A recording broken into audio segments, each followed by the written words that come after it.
अब हम लोग कुछ इसी स्ट्रेट वायर के स्पेशल केस को कंसीडर करते हैं।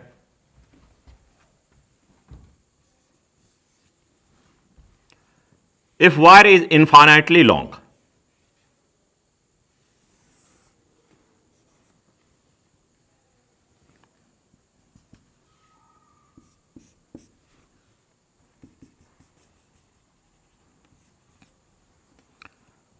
so this perpendicular distance d, current I, but this wire is infinitely long.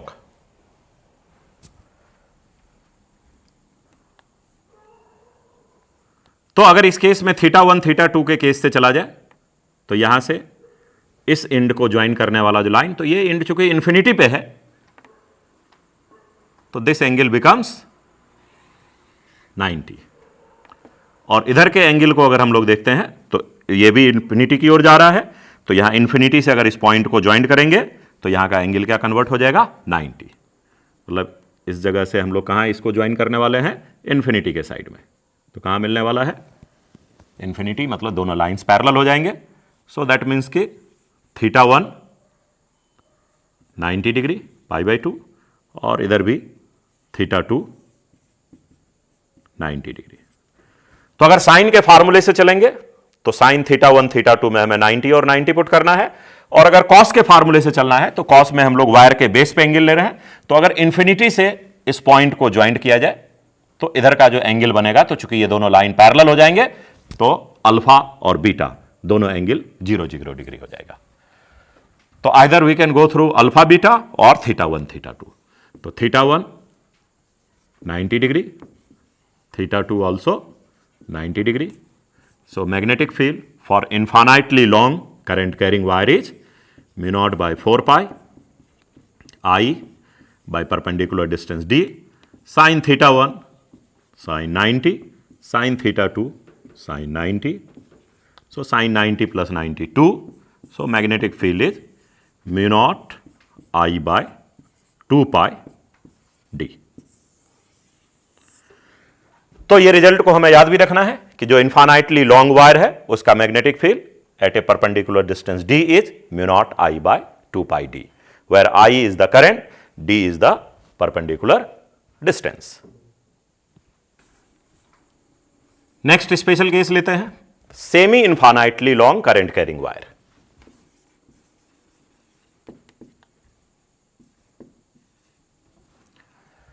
तो सेमी इनफाइनाइट का मतलब हो गया कि जो पॉइंट है वो एक एंड के एग्जैक्टली परपेंडिकुलर पॉइंट पे होने चाहिए।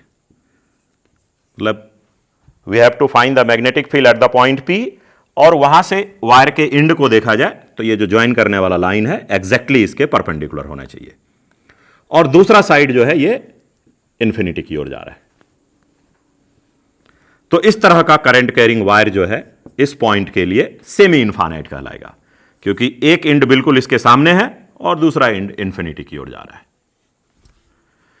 तो परपेंडिकुलर डिस्टेंस यहां पे d हो गए, और θ1 θ2 यानी एक एंड को ज्वाइन करने वाला लाइन जो पॉइंट P से है वो इस परपेंडिकुलर के साथ तो एंगल 0 बना रहा है, और जो दूसरा एंड है वो कहां मिलने वाला है, तो ये चूंकि इंफिनिटी में जा रहा है तो इसका मतलब ये जो लाइंस है इसके पैरेलल हो जाएगा।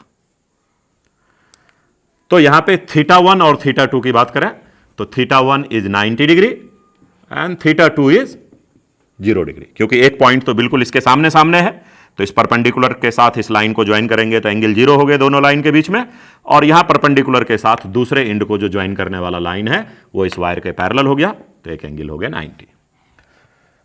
अगेन बेसिक फार्मूले में आ जाते हैं। तो बेसिक फार्मूला क्या था हम लोग का, infinitely wire current carrying mu naught by 4 pi। तो करंट कैरिंग फाइनाइट वायर का मैग्नेटिक फील्ड का फार्मूला है mu naught by 4 pi I by d sin θ1 plus sin θ2। तो sin θ1 90 degree and sin θ2 0 degree. तो sin 91 and sin 0 0। So we have the formula B equal to mu naught I by 4 pi d। तो ये दो special case हो गए। Infinitely long current carrying wire का magnetic field का formula हो गया mu not I by 2 pi D, और सेमी इनफाइनाइट का जो मैग्नेटिक फील्ड है वो इनफाइनाइट का exactly half, mu not I bye 4 pi D. तो आई इज द करंट और D is the perpendicular distance, यहां ध्यान रखना है। हां, इस तरह के केस में कभी मिस्टेक क्या होते हैं कि पॉइंट पी जो है वो अगर यहां पे थोड़ा सा अगर इनसाइड या आउटसाइड करेंगे तो फिर ये सेमी इनफाइनाइट नहीं रहेगा। मान लो अगर पॉइंट पी इस जगह पे इसके परपेंडिकुलर के जस्ट मतलब इस एंड के एग्जैक्टली सामने होना चाहिए, तभी ये सेमी इनफाइनाइट वायर कहलाएगा।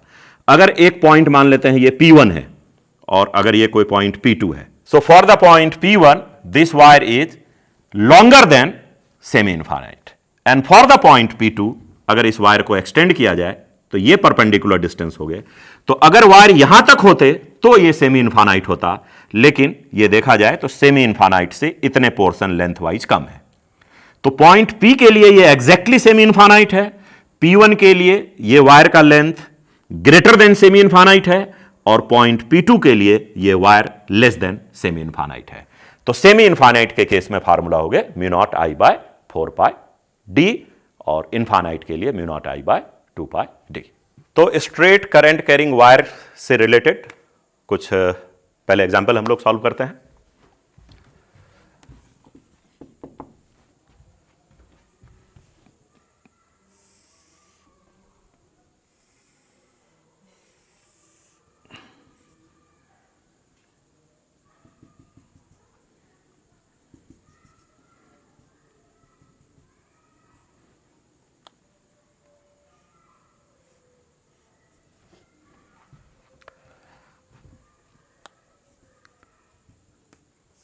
अगर ये वायर का लेंथ L है और ये एक इक्विलेटरल ट्रायंगल पे कोई पॉइंट P है, तो we have to find the magnetic field at this point P, and this is the suppose equilateral triangle, मतलब ये लेंथ भी L, ये लेंथ भी L। So this angle 60 degree, 60 degree, या इधर के एंगल से चलना चाहते हैं तो 30 डिग्री, 30 डिग्री।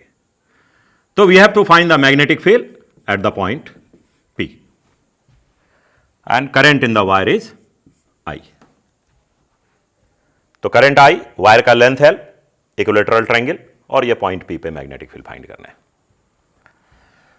तो फर्स्ट ऑफ ऑल हमें D को वैल्यू फाइंड करने पड़ेंगे। तो using the right angle triangle, अगर ये साइड L है, ये 60 डिग्री है, तो ये परपेंडिकुलर डिस्टेंस D, तो D is L sin 60।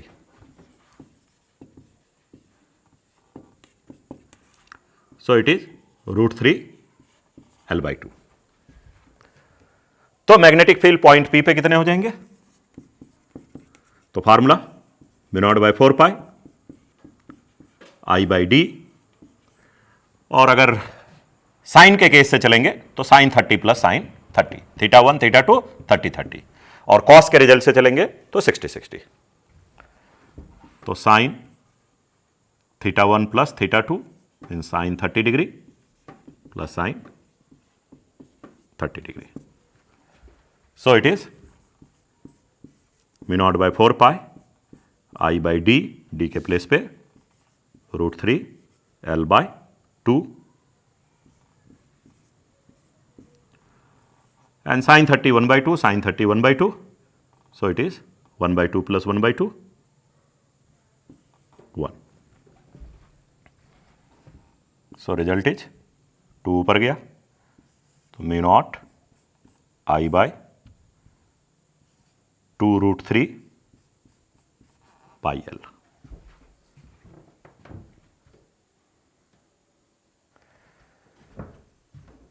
तो यहां पे एक स्ट्रेट वायर का मैग्नेटिक फील्ड निकालना है, लेकिन कभी अगर प्रॉब्लम में ऐसे दे दे कि ये ट्रायंगल है और करंट इस तरीके से सर्कुलेट हो रहा है, इक्विलेटरल ट्रायंगल है और इक्विलेटरल ट्रायंगल में इसमें एक वर्टेक्स पे पॉइंट P पे मैग्नेटिक फील्ड निकालना है, तो भी आंसर सेम ही आएगा।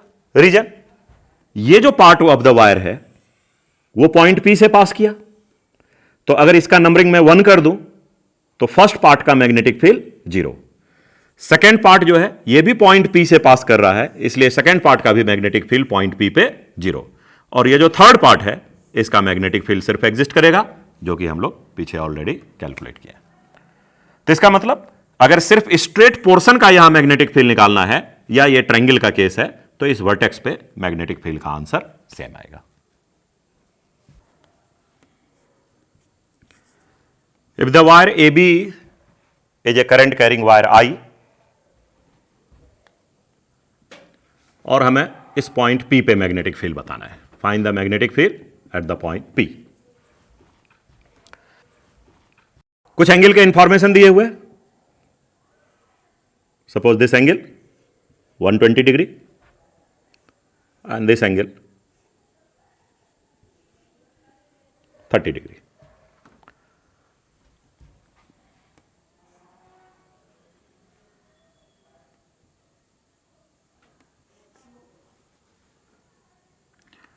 तो अगर इस वायर को एक्सटेंड किया जाए तो then this one is the perpendicular distance.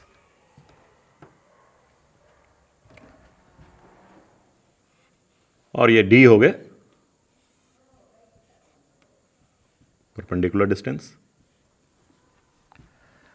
तो इस केस में जो magnetic field at the point P हो गया, तो दिस एंगल 30, दिस एंगल 120। तो अगर हम लोग कॉस से जाएंगे तो कॉस 30 प्लस कॉस 120, लेकिन अगर हम लोग साइन के केस से जाएंगे तो this one is θ1 and this one is θ2, और फार्मूले में θ1 θ2 को हमें सबट्रैक्ट करने पड़ेंगे। So magnetic field at the point P is μ0 by 4 pi I by d, and angle is cos 30 plus cos 120. So μ0 by 4 pi I by d cos 30 root 3 by 2 and cos 120 को हम लोग अलग से solve कर सकते हैं। तो cos 120 कितने होते हैं? तो cos 180 माइनस 60, सेकेंड क्वाड्रेंट में cos नेगेटिव होते हैं minus, and it is equal to cos 60, it is 1 by 2. So cos 120 is minus 1 by 2. और अगर इस रिजल्ट को साइन को यूज करेंगे तो फिर हमें साइन θ1 माइनस साइन θ2 करने पड़ेंगे, और इसके लिए फिर आपको θ1 θ2 को पहले फाइंड करना पड़ेगा। तो अगर जैसे ये 120 है तो ये एंगल 60 हो जाएगा, ये 90 है तो इसका मतलब θ2 33 डिग्री हो जाएगा, 60 plus 30 90, θ2 30, and θ1 plus 30 is equal to 60. Exterior angle is equal to sum of interior angle, so 30 degree plus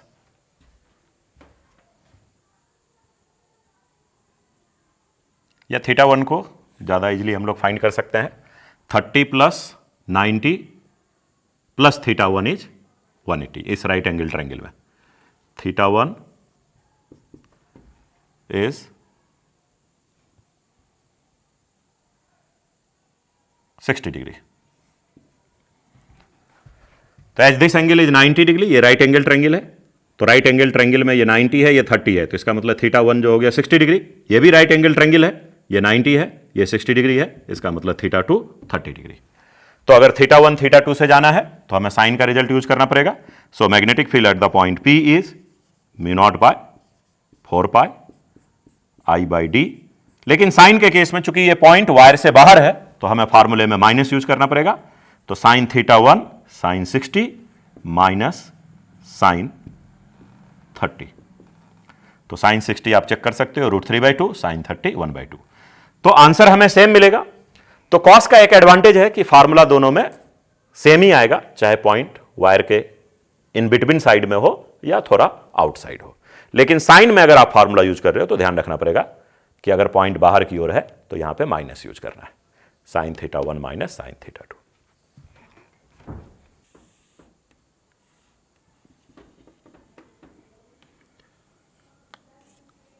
तो this wire is going towards infinity, और पॉइंट P जो है वो इस प्लेस पे, और ये एंगल हो गए 60 डिग्री।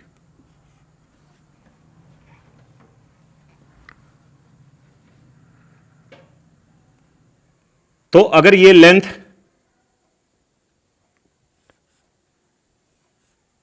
L दिया हुआ हो, and we have to find the magnetic field at the point P, कि वायर का एक एंड A है, दूसरा एंड B इंफिनिटी की ओर जा रहा है, और पॉइंट P जो है वो A से L डिस्टेंस पे है, मेकिंग एन एंगल 60 डिग्री। तो find the magnetic field at the point P making an angle 60 degree with the current carrying wire I, जो कि इस वायर के साथ 60 डिग्री एंगल बना रहा है, डिस्टेंस L है। तो यहां पे इस परपेंडिकुलर के साथ एक साइड का एंगल θ1, दूसरे साइड का एंगल θ2। तो इधर के एंगल से चलेंगे तो साइन, और बेस के एंगल से चलेंगे तो कॉस। तो अगर हम लोग परपेंडिकुलर के साथ इस एंगल को देखते हैं तो दिस वन इज θ1, और θ2 के लिए तो ये वायर पैरेलल हो जाएगा 90 degree. So we have θ1 is 60 को 90 में माइनस किया तो क्या आ जाएगा 30 डिग्री, एंड θ2 इज 90 डिग्री। तो इस तरह के प्रॉब्लम को सॉल्व करने के लिए हमें θ1, θ2 और परपेंडिकुलर डिस्टेंस d, इस तीन बातों पे फोकस करना है कि एक तो परपेंडिकुलर डिस्टेंस d फाइंड करना है, और इसी परपेंडिकुलर के साथ जो दोनों एंड को ज्वाइन करेंगे तो वो परपेंडिकुलर लाइन के साथ जो एंगल बना रहा है। तो अगर एंगल अपोजिट साइड में है तो sin θ1 plus sin θ2, same side में हो तो फिर sin θ1 sin θ2 का डिफरेंस लेना है। तो यहां एंगल अपोजिट साइड है, इसलिए θ1 θ2 sin θ1 प्लस sin θ2 करने वाले हैं, और परपेंडिकुलर डिस्टेंस d जो हो जाएगा इस केस में, तो d is equal to right angle triangle में प्रॉपर्टी से, तो ये लेंथ L है, तो L sin 60 √3 L/2। Now we can use the formula. तो magnetic field at the point P is μ0/4π, current I, perpendicular distance d, and sin θ1 plus sin θ2।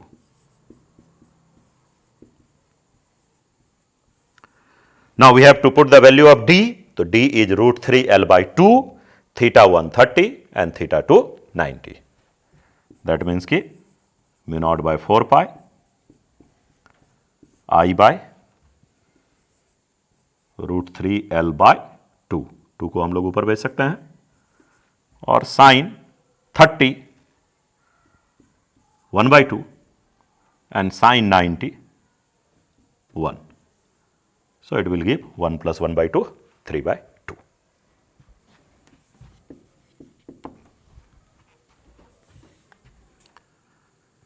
Now if there is a current carrying wire again AB, B point infinity की ओर जा रहा है,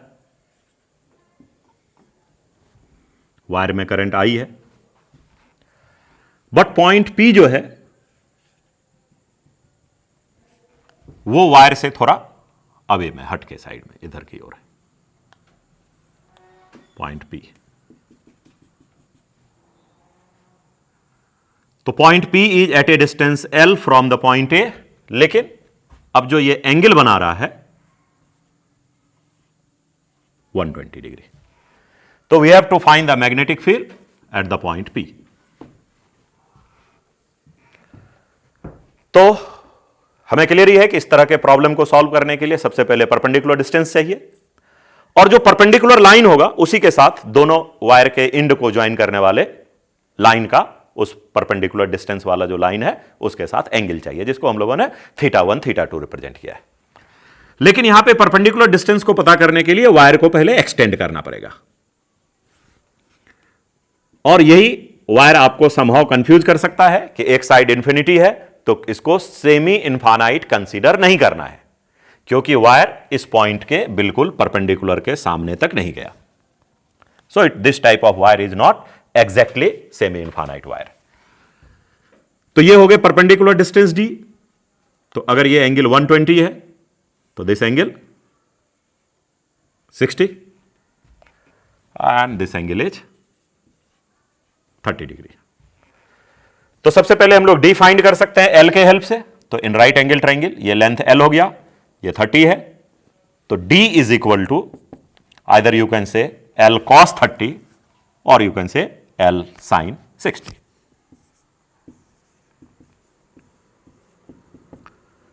so it is √3 L/2। तो D पता चल चुका है और दूसरा चीज हमें चाहिए θ1 एंड θ2। तो ये परपेंडिकुलर लाइन है और इस लाइन के साथ वायर के एक एंड का एंगल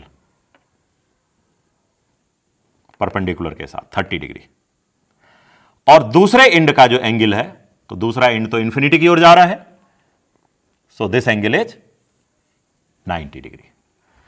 तो θ1 यहां पे 90 हो गए और θ2 30 डिग्री। परपेंडिकुलर के साथ एक एंड का एंगल को ज्वाइन करने वाला लाइन 30 डिग्री और दूसरा एंड चूंकि इंफिनिटी है तो this line becomes parallel to this wire, तो ये लाइन परपेंडिकुलर के साथ एंगल 90 बना रहा है। तो θ1 90, θ2 30। लेकिन यहां पे ध्यान क्या रखना है कि θ1 θ2 दोनों एक ही साइड में गए, इसलिए फार्मूले में प्लस नहीं माइनस को यूज करना है। So magnetic field at the point P is μ0/4π I by perpendicular distance D और sine θ1 minus sine θ2। Last example में साइन θ1 प्लस θ2 था क्योंकि पॉइंट वायर के बीच में के हिस्से में थे, लेकिन यहां पे पॉइंट वायर से थोड़ा बाहर की ओर है, तो यहां पे साइन θ1 माइनस साइन θ2, θ1 θ2 दोनों सेम साइड में है। तो चूंकि यहां पे θ1 θ2 परपेंडिकुलर के सेम साइड है, इसलिए फार्मूले में हम लोगों ने माइनस यूज किया। तो μ0/4π I/d साइन θ1 माइनस साइन θ2, आगे θ1 θ2 और d का वैल्यू पुट करना है। So it is now μ0/4π I by perpendicular distance d is √3 L/2, तो √3 L/2 2 ऊपर आ गया।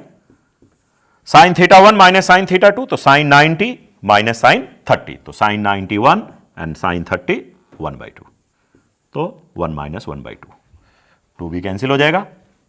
तो फाइनल आंसर इज μ0 I/4 √3 π।